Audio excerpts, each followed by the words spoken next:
Hello everyone, welcome to the Lambda Functions video. In the previous video we talked about functions.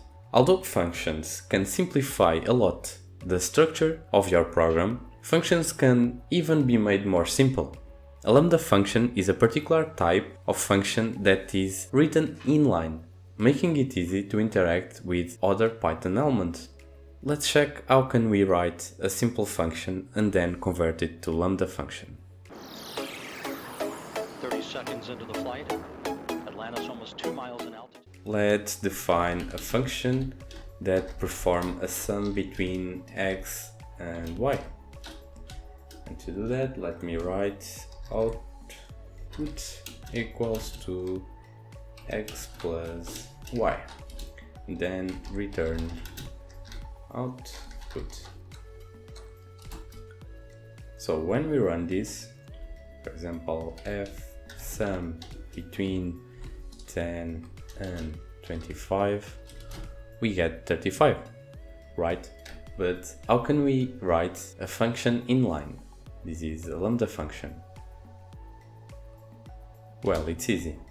To write the Lambda functions, you start by writing lambda and then x, y, comma, x plus y. So we are saying that we'll pass two variables and then we'll perform this operation. And then this is our Lambda function. But we also need to assign it to a variable. So in this case, we'll assign it to, let's say, lambda sum equals to lambda of x and y, comma, x plus y. And now our lambda function is defined. To use it, we use the same method as in the previous function. So let's write lambda sum and then 10, 25. And we get again 35. And this is how you write lambda functions. In just one line, it is simpler than the previous function.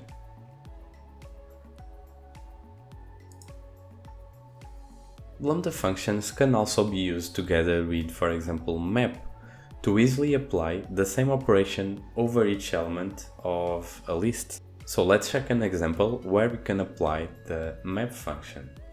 So imagine that we have a list of values with several decimal numbers.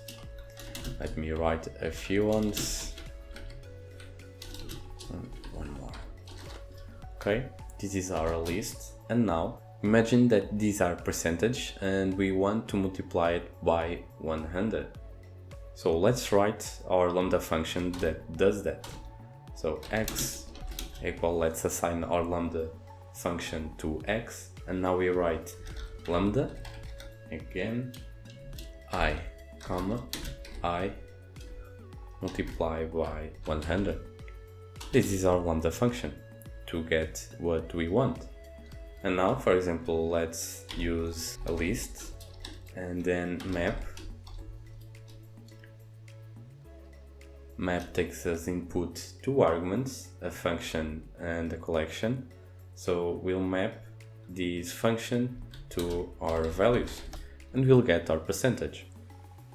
So and that's it. We covered the basics on Lambda functions, how to simplify even more some functions, and thank you for watching. Smash the like button and consider subscribing if you're not already subscribed. And see you in the next video about input and output operations to files.